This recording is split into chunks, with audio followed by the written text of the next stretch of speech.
Hello, everybody, and welcome to a brand new episode of the One Stump Short Podcast, episode 18, no less. And this week I'm joined by writer for the iPaper, the New York Times, ESPN, Cricket Info, and many more. Please welcome to the show, Mr. Tim Wigmore. Hi, Tim. How are you? Oh, yeah, very good. Thanks. How's it going? Yeah, I'm very well, thank you. Thanks for joining me today. An interesting week for English cricket. Not such a happy time for the men's team right now. The women's team, of course, celebrating reaching the Women's World Cup final on Sunday. We don't know who they'll play yet, and sadly it's raining at Derby, so there's not much to report on that front. But as I mentioned, difficult week for Joe Root and his team, lost by 340 runs at Trent Bridge. It's led to a lot of soul searching, it seems, and a lot of hand wringing from England fans and maybe the selectors as well as to what they do ahead of next week's third test. What did you make of that game and what England might have to do moving forward, Tim? Yeah, I mean, so the England test team is a kind of a curious position because you've got a lot of players, especially sort of in the middle order, who, if they all fire, adds up to an incredibly exciting team. And if they fail, they often fail, playing stupid, reckless shots or whatever. So it can lead to massive collapses. So you have that sort of they kind of oscillate between being very, very good and being really, really very poor. So it kind of makes it hard to judge in one sense. But I mean, obviously the issues are pretty obvious, which is the top three. You've only got Alistair Cook, who's well established, and actually even he's not probably quite in his best form either. So yeah, that top three clearly is the big issue. And I suppose just more generally, the system is not really producing test batsmen. I mean, the last sort of top three batsmen, England have produced. You have to go back a while. I mean, there was Ballance in 2014 who was very good, but I mean, since then, no new player at that top three has actually established themselves at all. So and then I think you probably have to look at sort of wider issues in terms of the scheduling for the county championship and everything. And now you have a weird situation where in the middle of a test series you need players in form against the red ball to come in, but there's no one because they're not playing with the red ball, they're playing in T20. So I mean, this is, in a sense, is actually it reflects the kind of broader tensions in cricket, T20 and then first class and test cricket and how you manage that. And there's obviously no easy answers. Yeah, I mean, George Dobell brought up that very issue in a column following the defeat to South Africa, that we've shifted around the county championship and changed the schedule and created this block for T20, and it's not really helping spinners to thrive, which is something that people keep saying they want to see happen for England, but it never really happens. And as you said, obviously right now we're in a time of need because Gary Ballance is going to miss the third test anyway due to injury. His place was under question by a lot of people anyhow because of the form he'd shown. Personally, if he'd been fit, I would like to have seen him drop to 5. But obviously, as I said, he's injured, so he's going to miss it anyway. But it's a very difficult situation. I mean, for me, it would be Mark Stoneman coming in. He's done extremely well at Durham, one of the hardest places to score runs. And he's gone on and done well at Surrey now as well this year. But I mean, the big issue that seems to be coming in is how England as a whole are made up.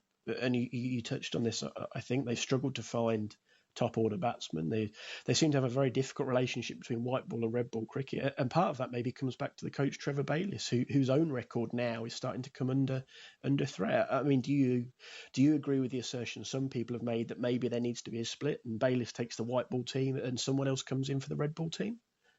Yeah, I mean, if you look at Bayliss, I mean, he was hired very explicitly on a kind of on the back of his white ball record, which has been excellent, and he's obviously done well with England in white ball cricket. But yeah, he never had a particularly good record in the longer formats, but it was seen England needed to sort of give white ball cricket the respect it deserves. I mean, now that's where the discussion is whether it's gone too far. I mean, the modern day schedule is pretty ridiculous. So whether that's actually viable in the long run for someone to do everything is an interesting point. Plus, whether you'd actually want someone to do it, because actually, T20 and Test cricket, they are basically different sports. So like rugby sevens and union, you wouldn't get someone to coach both of those. So yeah, I'm not sure it's desirable, especially when you think about you wanted to see the kind of peripheral players and stuff. I mean, everyone knows, the Bayliss not seeing players in county cricket, never seen Mark Stone. I mean, it's an old line already, but it's an old line for a reason, because it's Two's in the job. It's pretty absurd if he hasn't seen probably the best batsman in England who hasn't played a Test match. That does seem pretty ridiculous. And actually, if it's easy to have a go at him, but if you look at the schedule, it's very hard to see when he could. I'm sure he could have seen him and he should have seen him, but the schedule still makes it difficult to see him properly. Even if he probably could have seen him 3 or 4 times, but even that's a very small sample size. Obviously at the start of the summer, rightly, the priority is all on the Champions Trophy and we're up to that and everything. So yeah, there's so much on basically that whether for one coach is possible, but the history of the split coaching with Flower and Giles, that didn't really work. I suppose whether that's personalities or whether that was just ahead of its time, but yeah, I think in the sort of looking ahead, I think it would be a sensible approach, really. Yeah, I mean, it's a few people have obviously mentioned the Flower Giles experiment, shall we call it, and that didn't work out. But it seems if you look into it a little bit deeper, there were various sort of maybe conflicting parties at the time. Flower had, shall we say, a little bit of trouble letting go maybe of the power to let Giles do his job. So then Flower could maybe do his better, and the management structure at that time probably wasn't conducive to that sort of relationship working as well as it could. But I mean, I feel it would be unfair or wrong or however we want to put it to dismiss that kind of relationship out of hand again. I mean, George Dobell even brought up Andy Flower's name as a possible coach for the Test team to then let Bayliss focus on the white ball cricket.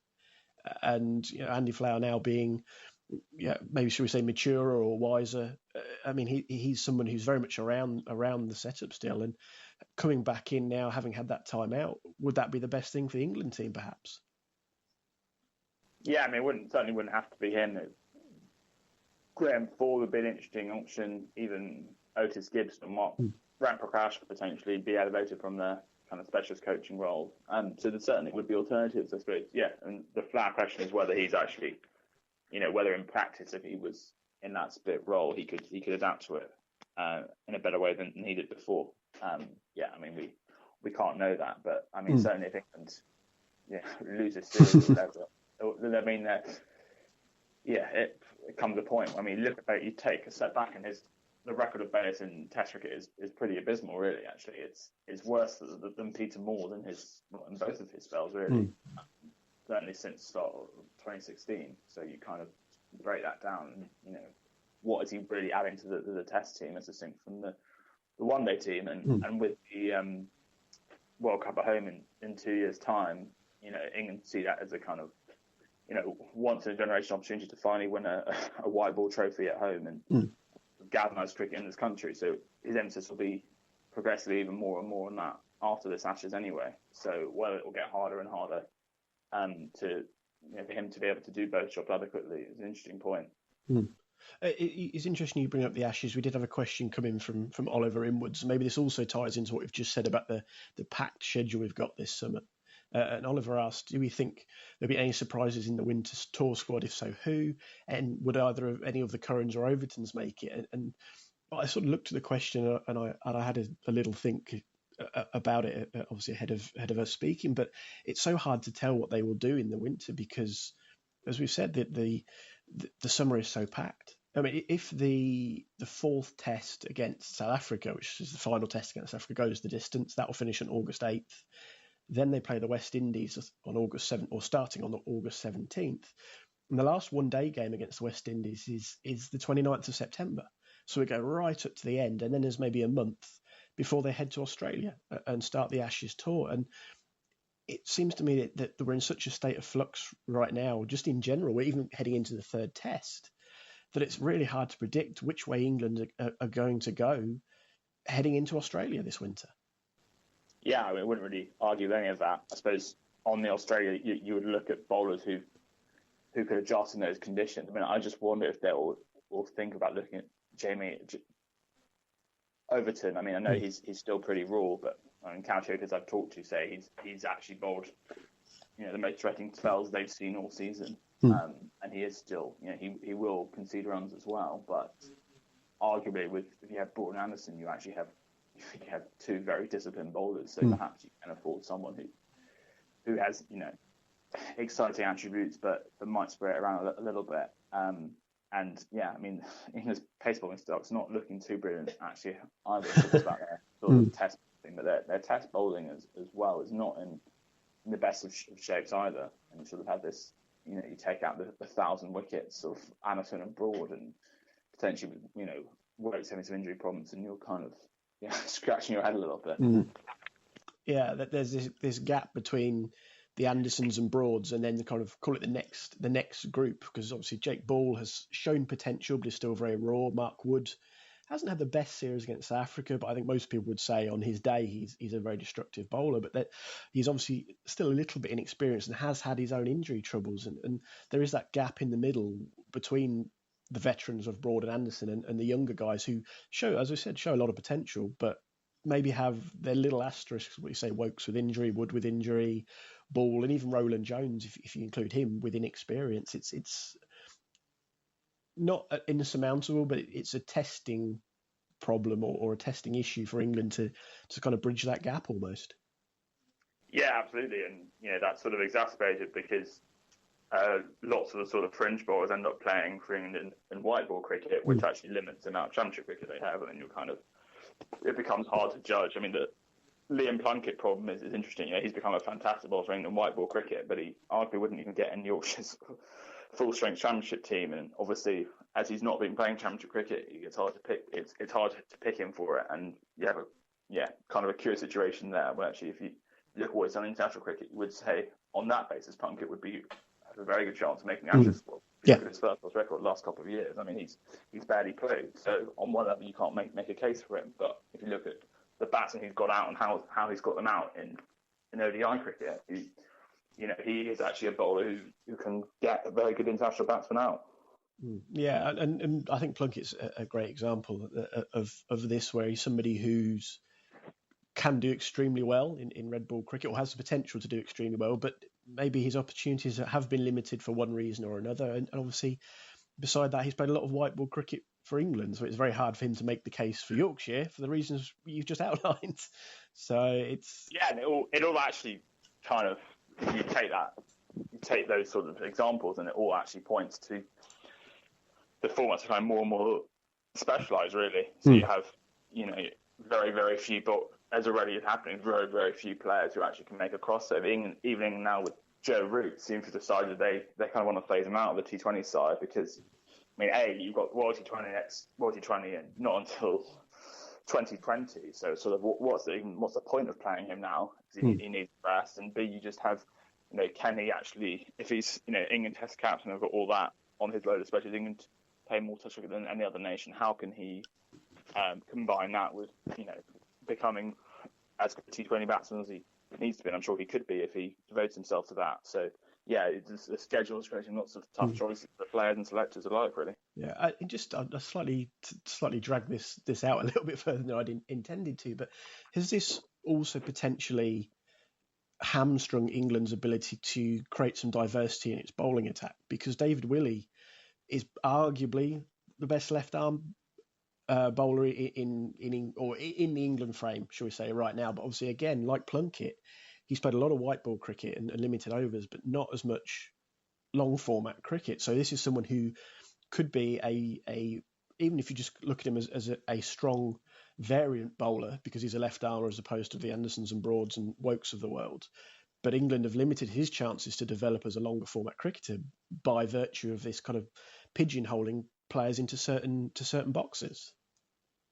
Yeah, well, it's not just pigeonholing. I mean, it's just the schedule being what it is. You have to make choices, and England don't necessarily want to make specialists, but the schedule is so onerous that you're picking your squad for white ball cricket, and that means there's very little red ball cricket in the championship for those kind of players to play. So really, someone like, I mean, I'm actually not, his reach record hasn't been that great for England.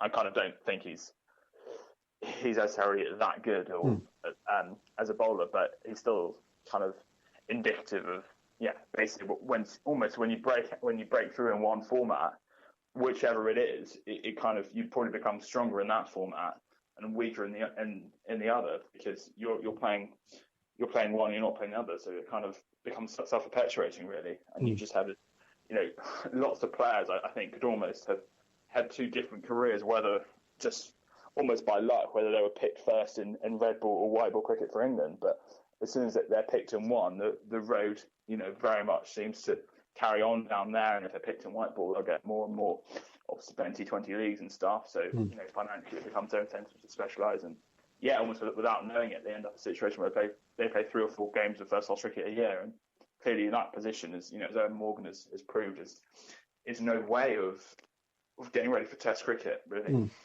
Yeah, let's move away from on-field stuff to an off-field issue, which is, well, I don't want to call it an issue because that may be unfair, but a story which has come up this week, and it's something you wrote about for The Independent on Monday, off the back of the big new TV deal that the ECB have signed with Sky and the BBC, is the impact that this extra revenue, this big £1 billion deal, will have on salaries, not just potentially of the centrally contracted players, but maybe also of county cricketers. Now, as I mentioned, you wrote about this on Monday, and there's a lot of moving parts here. I don't think, from what I've read, maybe you correct me in a minute, we're heading for an Australian type situation where you end up with the ECB and the PCA at loggerheads. And David Leatherdale, the chief exec of the PCA, has been quite upbeat about a deal getting done, whilst also acknowledging there's obviously things to do. But how do you see this situation shaking out? Because you seem to have the PCA in support of salary cap rise in county cricket and also an improvement in the deals for the centrally contracted players.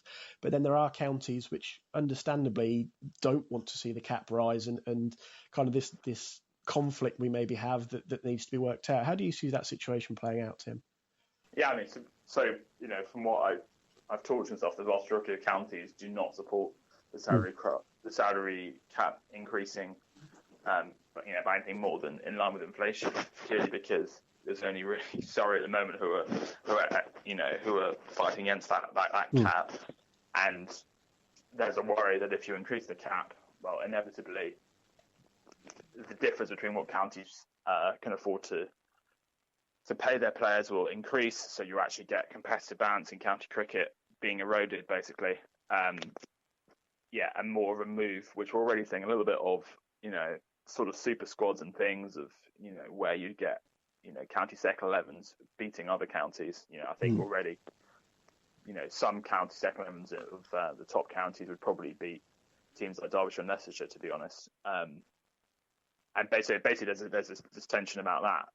But obviously, from the point of view of Surrey, they're making money, they're getting loads of people in. So shouldn't they be able to spend the money that they're generating? But I suppose the wider significance of this is potentially if salary cap increases, and that actually will make cricket a more attractive sport for athletes who are good at multiple sports to play, which will be good for cricket. But there could be a less desirable consequence potentially for other countries, even after Brexit and probably the end of the coal pack arrangement, there'll still be foreign cricketers who have, family ties or whatever to England are eligible to play in the country as local players, and salaries increase, especially with the promise of the new competition, and those players will be able to play as locals in that. Then, if you're South African with a English mum or whatever, you might be, and a British passport, you'll become more inclined potentially to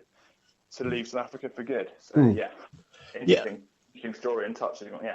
Affecting a lot of people in lots of different ways, really. I think you've kind of highlighted certainly there were two elements for me that really stuck out, and you've highlighted one there is the ability to attract talent via financial compensation, and it's kind of how the world works, really.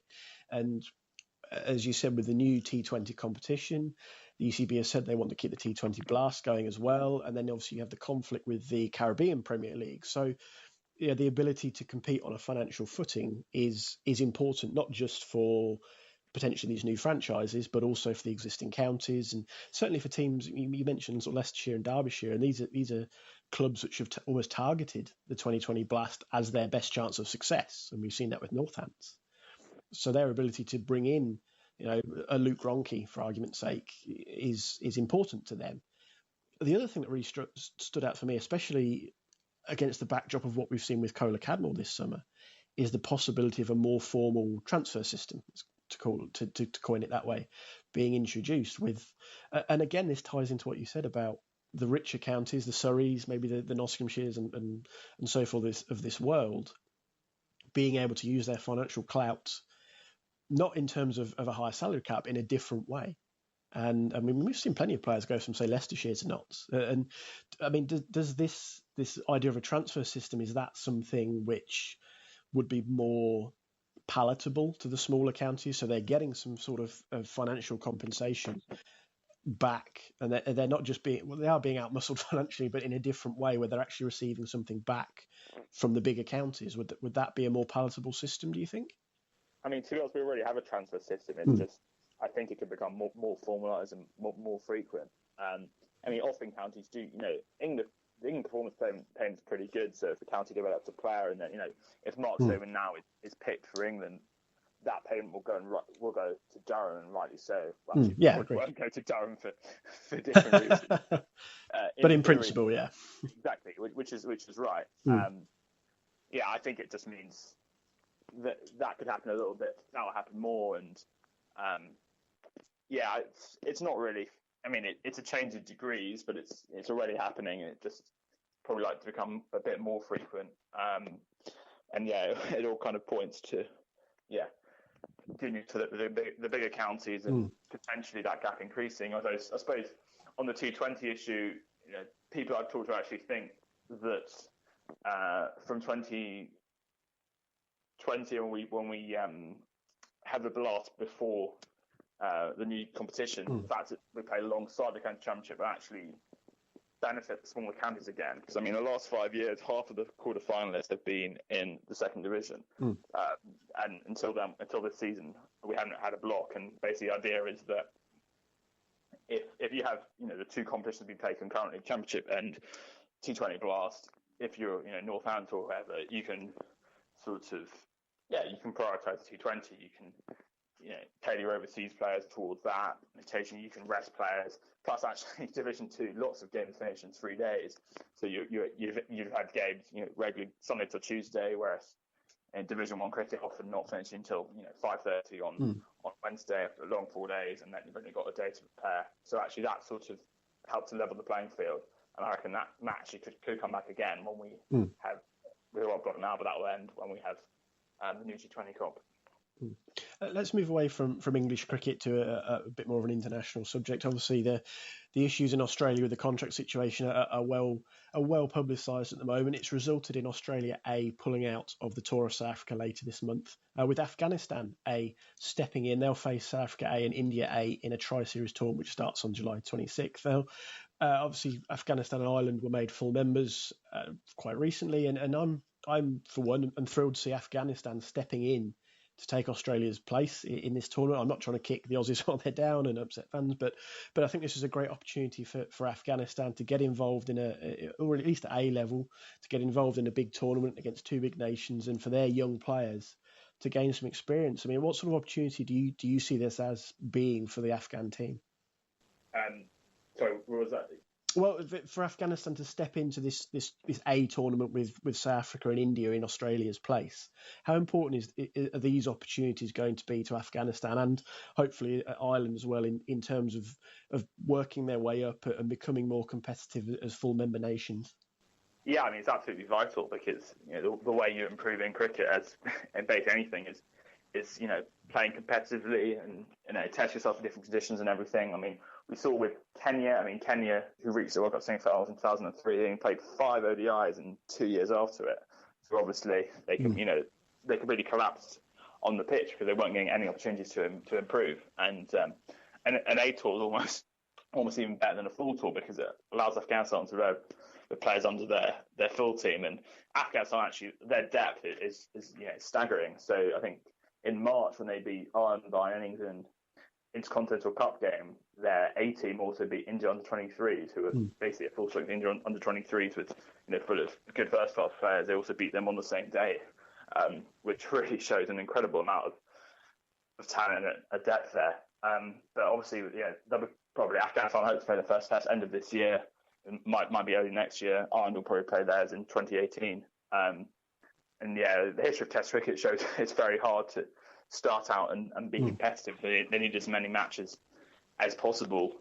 Especially playing A teams and stuff is absolutely essential, really. I mean, you mentioned that Kenya's calling success at previous World Cups and then their limited opportunities afterwards. Obviously, the World Cup in 2019 and at the moment 2023 are only going to be 10-team competitions, which I know you and a lot of people are quite upset about. Even we've had Will McPherson trying to fishing on Twitter ahead of today. But having Afghanistan as full members, having Ireland as full members, seeing other nations developing, and even countries like the Netherlands and Kenya, who've maybe dropped away a little bit, but made a compelling case at one point to have a larger role in international cricket. Doesn't that just make the decision to switch to 10-team World Cups even more infuriating? Having new full members, having nations starting to grow the game, it just seems even more stupid against that backdrop, doesn't it? Absolutely, it's insane. I mean, never before in history has there been a World Cup without Test nations being part of it. So that will change, but also, I mean, they're contracting the World Cup at the exact point when the depth in world cricket has never been greater. And also, when the kind of sporting landscape has never been more Darwinian, really. So you have, global sporting landscape is brutal, sports really competing against each other, and that's why football's moving to 48 teams in the World Cup. It's why rugby has 20, why basketball has 32, because they all recognise that there's nothing like a World Cup or potentially Olympics to actually galvanise interest in a country in a sport which is not a mainstream sport. So cricket is making a huge historical mistake, and one that actually could have consequences for a long, long time, because without the World Cup in 2007 and their success in subsequent tournaments, Ireland would never have got to this stage, and Afghanistan wouldn't have got to being a full member either without having impressed in the World Cup. So they're putting the ladder up, and it's quite staggering, really.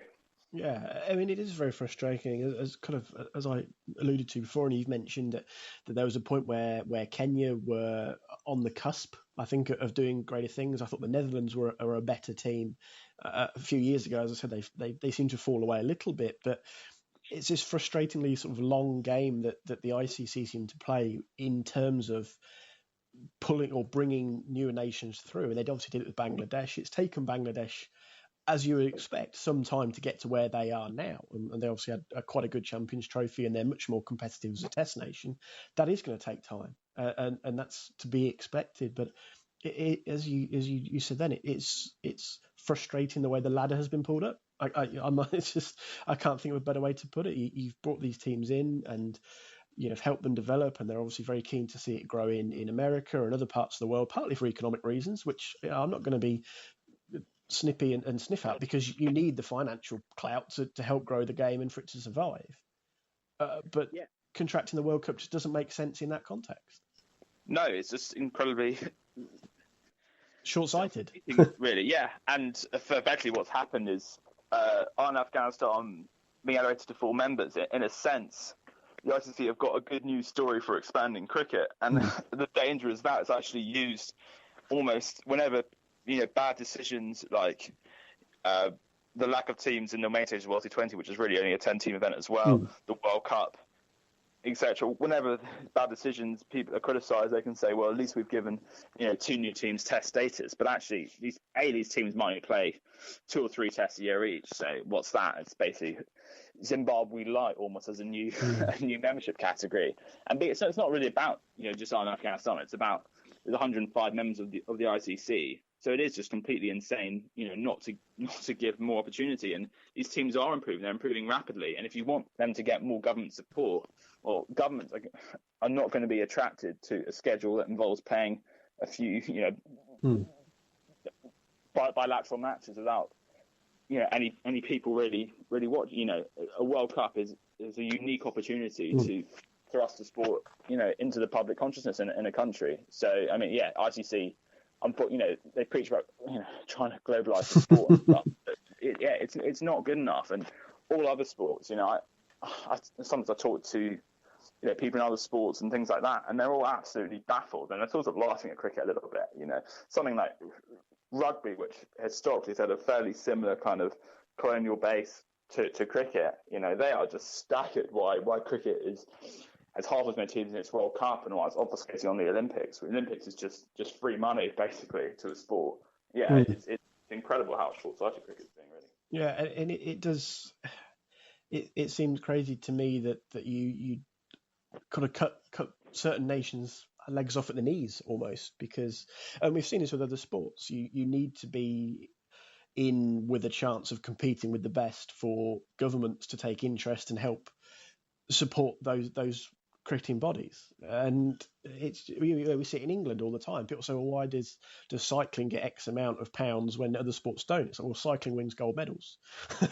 So, and it's the same principle wherever you go. But I'd like to try and finish this one on a more positive note, because Rob Collins sent a question in for us. And he said, which associate nation is likely to be the next to be able to compete with the full members? Who do you think is the next sort of nation to follow Afghanistan and Ireland along this path?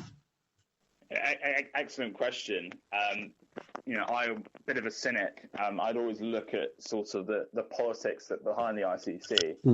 And so my prediction in about, maybe 4 or 5 years, we'll see perhaps two new full members. I mean, not real full members, full members on a deal like on Afghanistan's or even worse, receiving far less money than Zimbabwe even.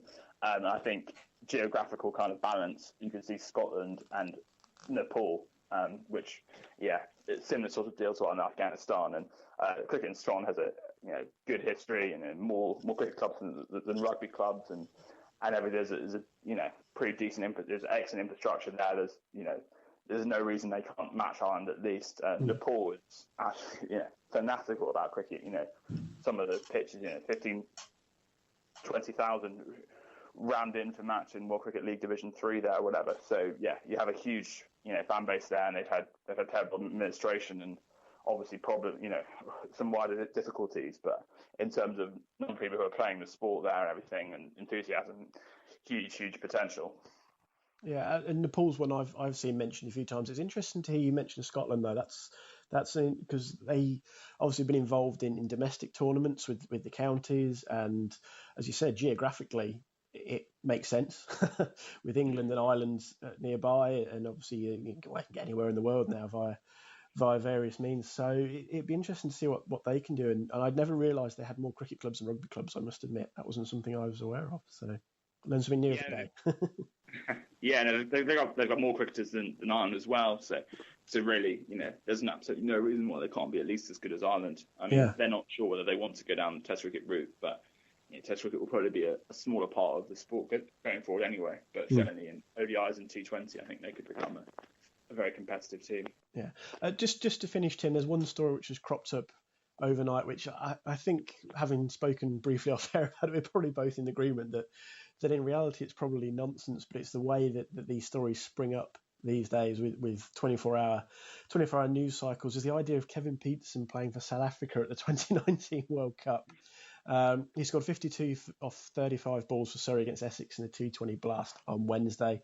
He spoke to TalkSport Drive Time and highlighted he's obviously playing T20 in South Africa for a couple of years, Australia as well. He won't be in England as much due to things he's doing in Africa, with he's building a lodge and he's obviously got conservation projects there. But he then kind of flippantly sort of said if he continued playing, he'd play for South Africa. And 2019, it was, again, it seems flippant to me that he's kind of said, well, you never know, 2019, blah, blah, blah, I don't know, we'll see. And people seem to have picked up on it and gone, De Villiers and Peterson for South Africa in 2019. And it seems to me this is something which, as I said, as part and parcel of modern media, has mainly been blown out of proportion. I don't know how you see this particular story.